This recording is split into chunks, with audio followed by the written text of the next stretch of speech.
Olá, essa apresentação tem por intuito mostrar uma série de experimentos que foram feitos na disciplina de EE 301.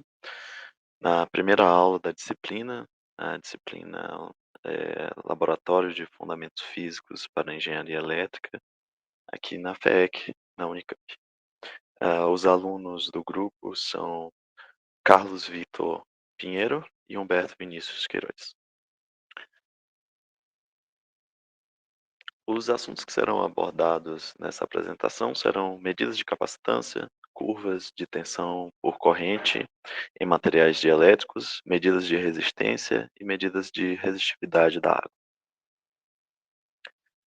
No primeiro experimento, temos uma montagem de placas paralelas, no intuito de fazermos medidas de capacitância para diferentes materiais. Então, para a modelagem de um capacitor, né, utilizamos duas placas retangulares, 2 placas paralelas e no meio delas um dielétrico, certo? O dielétrico terá um efeito de reduzir o campo elétrico dentro do material, devido à polarização das moléculas do dielétrico, né, da estrutura dos átomos, da estrutura do dielétrico. E isso vai ter um efeito direto na capacitância. Então agora a capacitância não depende só da geometria do capacitor, da geometria dessas placas, da área, mas também depende do material que está sendo inserido, né. Então temos aqui algumas imagens da montagem, e para fazer as medidas de capacitância utilizaremos um multímetro. Esses foram os dados coletados no laboratório. Então, eh, conseguimos obter aqui a capacitância para diferentes tipos de dielétrico, diferentes tipos de dielétricos com distâncias diferentes, e também calculamos, obtemos através do multímetro, o fator D, fator de dissipação, dessas montagens. Com esses dados, nós conseguimos, calcular então qual que é a constante dielétrica de cada um desses materiais, já que nós temos as dimensões das placas que foram usadas, a geometria, conseguimos usar a fórmula de capacitância para a geometria de placas paralelas, placas retangulares paralelas, e com isso a gente consegue calcular, esse epsilon relativo, né, essa constante dielétrica para cada material, né. Esses valores são apresentados nessa tabela. Outra medida que pode ser calculado é a dissipação desse capacitor, né, qual que é a resistividade desse capacitor, né. Então, temos uma equação para isso usando o fator, de dissipação que foi encontrado através do multímetro, que foi medido experimentalmente. Então conseguimos calcular também qual seria uma resistência que essa que esse capacitor ele oferece, certo. Um fato interessante, né, é que essa resistência RS, ela depende da frequência, né, então para sinais de alta frequência, essa resistência ela seria diminuída, né. Então, claro que para os diferentes materiais, nós conseguimos calcular quais são os valores dessa resistência na montagem que foi feita. Com isso a gente consegue fazer uma modelagem do fenômeno, uma modelagem do aparato, né. Então conseguimos modelar esse equipamento como uma resistência em série com uma resistência ideal, em série com um capacitor ideal. No próximo experimento, temos algumas medidas de curvas de corrente, tensão em materiais dielétricos, né. Medidas de tensão e campo elétrico de ruptura. Então, nessa imagem vemos aqui um esquemático do que está acontecendo, né, nessas placas, né. A diferença de potencial nas placas do capacitor, nas placas paralelas do capacitor, ah, faz surgir um campo elétrico, né, na região entre essas placas. Porém, esse campo elétrico, ele vai fazer com que as moléculas do material que está entre as placas desse capacitor, elas se polarizem, né. Isso vai gerar um efeito chamado de corrente de polarização ou corrente de fuga, né, e isso vai reduzir o campo elétrico, né, isso vai gerar uma redução do campo elétrico no interior desse capacitor, no interior desse material, por causa dessa polarização das moléculas. Hã, Conforme você aumenta esse campo elétrico, conforme que essa tensão ela é aumentada, a gente pode chegar numa tensão de ruptura do material, né. Essas cargas, elas se desprendem e ocorre hã, uma descarga de corrente muito abrupta, entre as placas capacitor, né, e ocorre a passagem de corrente pelo material, né. Aqui temos um exemplo, né, de ruptura da constante dielétrica do ar, né, formando esse feixe, né, esse raio aqui. Então, esses foram os dados experimentais, obtidos, né, são apresentados nessa tabela, os dados experimentais feitos em laboratório para cada tipo diferente de elétrico, né.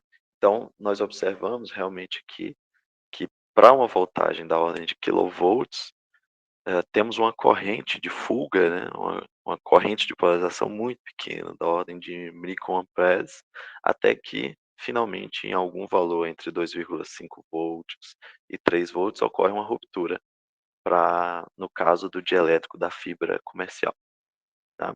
E, o resto da tabela mostra exatamente esses efeitos, né, de corrente de fuga até uma ruptura. Alguns dielétricos nós não conseguimos atingir uma uma tensão suficiente para que ocorresse ruptura. Uma coisa que nós podemos calcular é, qual o valor do campo elétrico, né, que gera essa ruptura, né.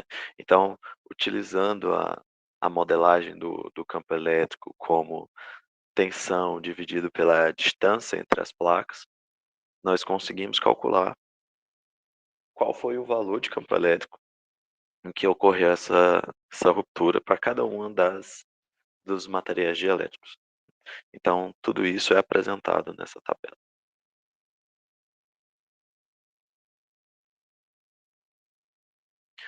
Por fim, podemos fazer uma modelagem desse fenômeno, certo?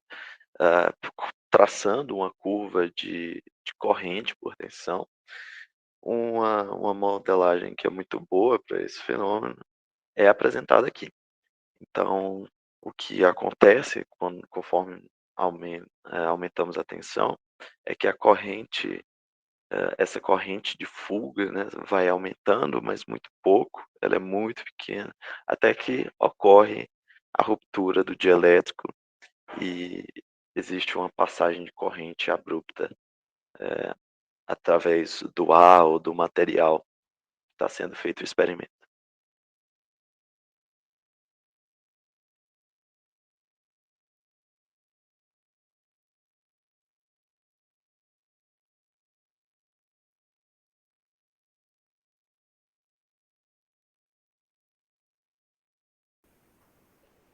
Bom, seguindo para o nosso terceiro experimento, o nosso objetivo aqui vai ser verificar se a lei de Ohm ela se aplica nos três sistemas em que a gente vai fazer o experimento.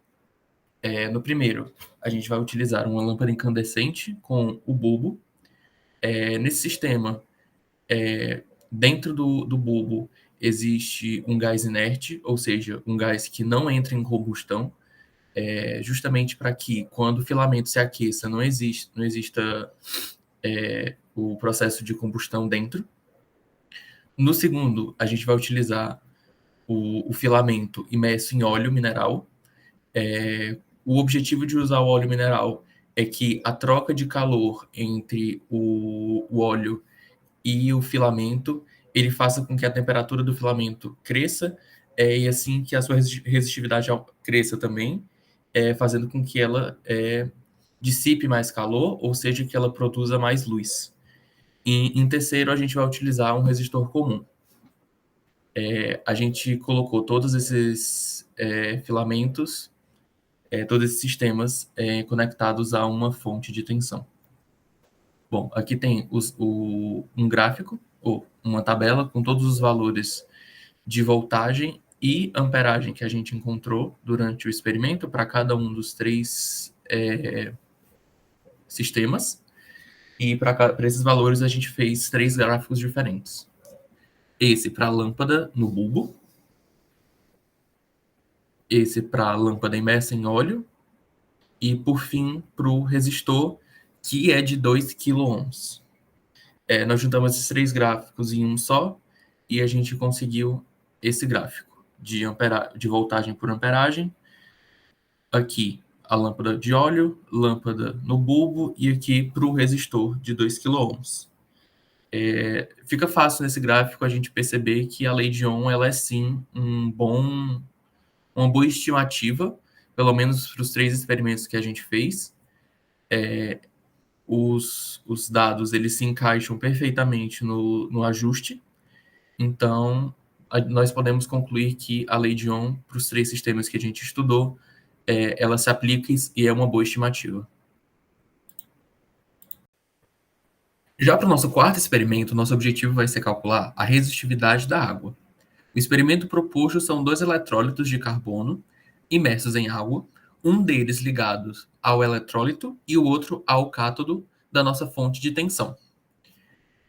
Através da voltagem, nós conseguimos calcular a amperagem e, através da lei de Ohm, nós conseguimos estimar uma resistividade para a água. Um fenômeno importante que acontece durante o nosso experimento é a formação de bolhas ao redor dos eletrólitos. Isso acontece por causa da eletrólise da água. A água que está ao redor do eletrólito, que está ligado no ânodo, forma oxigênio, gás oxigênio. E o outro eletrólito, que está ligado no cátodo, a água ao redor dele forma gás hidrogênio. Então, a formação de bolhas nos 2 eletrólitos é diferente, ela forma 2 gases diferentes. Aqui a gente tem o gráfico, a tabela, que mostra os valores obtidos nos experimentos, para cada uma das distâncias que nós colocamos os eletrólitos, que foi de 10,1 centímetros, 4,96 centímetros e 20,3 centímetros. Aqui a gente tem o valor de amperagem para cada valor de voltagem que foi aplicado entre os eletrólitos. Outro dado importante que nós conseguimos obter foi o valor de saturação para cada uma das distâncias. O valor de saturação ele é o valor em que a amperagem, ou seja, a corrente entre os eletrólitos, não aumentava mais, independente da voltagem que fosse aplicada nos eletrólitos. E a voltagem para a formação de bolhas, que é a partir de qual momento as bolhas começaram a ser observadas ao redor dos eletrólitos. Com esses dados, a gente consegue montar um gráfico de voltagem por amperagem para cada uma das distâncias. Então, aqui nós temos os valores experimentais e a melhor reta, o melhor ajuste para esses dados. E a partir da lei de Ohm, que está descrita no slide, nós conseguimos estimar um valor de resistividade para a água. É possível ver que, para a distância de 2,3 centímetros, a resistividade ela foi muito menor do que a esperada. Uma suposição que nós fizemos para explicar essa diferença entre a resistividade calculada para a distância de 20,3 centímetros foi a formação de bolhas ao redor dos eletrólitos, que pode ter influenciado na área de contato da água. Ou seja, diminuindo a área de contato da água, nós teríamos uma diminuição da resistividade que nós calculamos.